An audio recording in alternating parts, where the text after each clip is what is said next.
Hello everyone. Good to have you with me again today.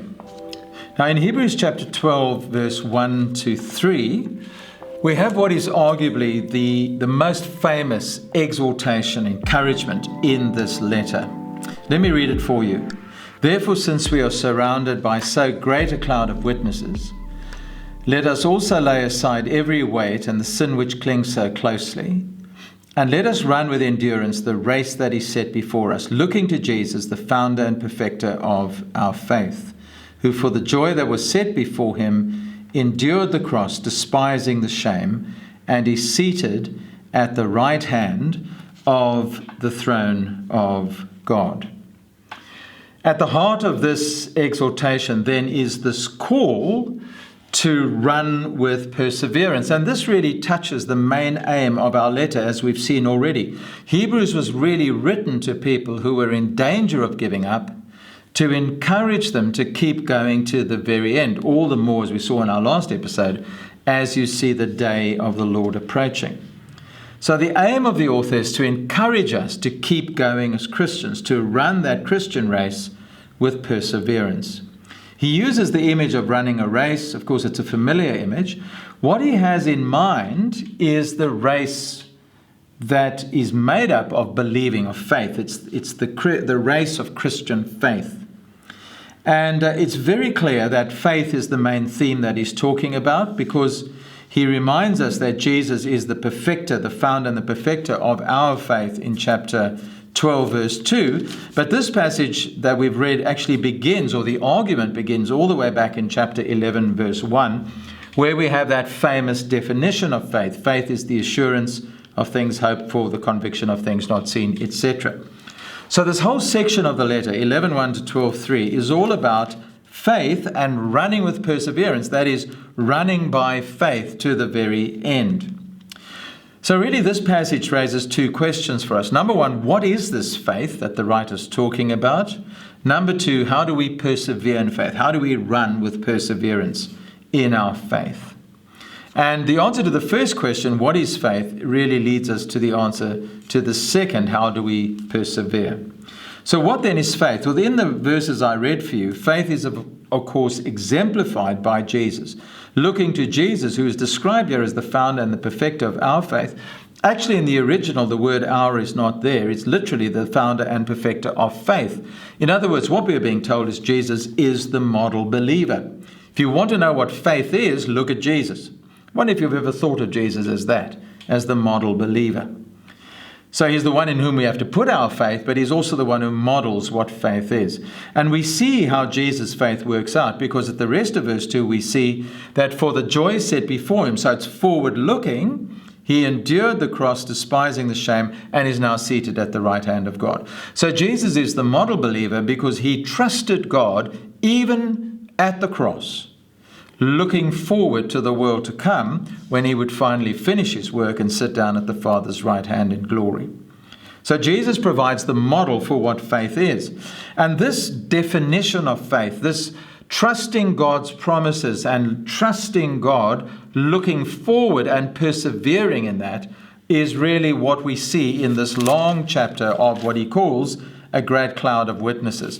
The cloud of witnesses in 12 verse 1 refers back to all these great heroes of the faith who are described in chapter 11. And there's a great deal about them which we're not going to look at now. I just want to read a few verses for you to highlight what they teach us about faith.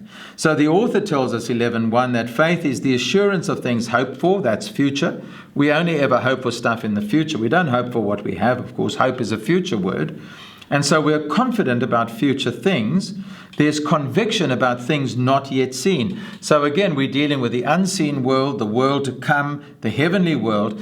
And faith, Christian faith, is conviction about that world to come. And then we are told that the people of old received their commendation because they were people of faith. 11 verse 6. Without faith, says the writer, it is impossible to please God. For whoever would draw near to God must believe that he exists. You will never trust God if you don't think he's there. And that he rewards eventually those who seek him. So God is the one who rewards our faith by giving us the great reward of the world to come. at the end of the journey. That's what he's saying. And of course, we keep seeking God every day. Remember what we saw in our previous episode, drawing near to him in Christ and finding grace and help. 11 verse 10. For he was looking, that is Abraham, forward. There it is again, this forward-looking idea, to a city whose foundation, that has foundations, whose designer and builder is God. In other words, faith is confidence about the world to come, the city of God, and living with faith in Jesus and perseverance in this world until that city arrives. You get the picture, don't you? It's assurance, it's conviction about things in the future, not yet seen. 11:13 to 16. All of these died in faith, not having received the things that are promised, but having seen them and greeted them from afar, and having acknowledged that they were strangers and exiles on the earth. People who speak in this way make it clear that they are seeking a homeland, again, the world to come. If they had been thinking of the land from which they had gone out, they would have had an opportunity to return. Remember, let's not go back. Let's not shrink back like Israel did in the wilderness. But as it is, they desire a better country, that is a heavenly one. Therefore, God is not ashamed to be called their God, for he has prepared a city for them. I mean, what wonderful words those are. So there's a day coming when all of us will be with God and we will enter that great city that he has prepared. And the Christian life is all about living for that future reality. I know that sounds so foreign to us, and it sounds very different from what we may think. We very often think the Christian life is all about living now and something in the world to come. But actually what Hebrews tells us and what the whole New Testament tells us is that the Christian life is really all about the world to come and the great reward there, and of course something now. Do you see the difference of emphasis? It's really very striking. 11:26 to 27, what do we read? The writer tells us that Moses considered the reproach of Christ of greater wealth than the treasures of Egypt, for he was looking for his reward, looking towards his reward by faith. Isn't that extraordinary?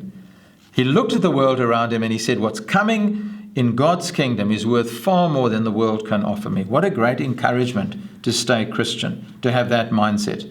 11:39 and 40, all of these, though commended for their faith, did not receive what was promised in this life, since God had provided something better for us, that apart from us they should not be made perfect. So what's he saying?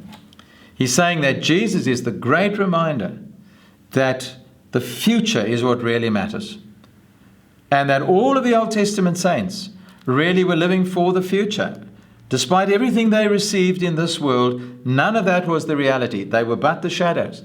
They were living so that together with us, they could share the great heavenly kingdom of Jesus. What an extraordinary thing to know that we'll see Abraham and Moses and all of these great saints of the Old Testament, some of them frail and feeble and fallen, but all of them trusting God no matter what, and that we'll see them in that world to come. Now, just finally, how do then we persevere in this faith? If that's what faith is, how do we keep going in this faith? And in our verses that I read, there is both a negative and a positive. What is the negative? The negative is to lay aside distractions, things that trip us up, the sins that cling so closely. Our love of the world, I think, is what he's talking about. Don't get distracted by the world.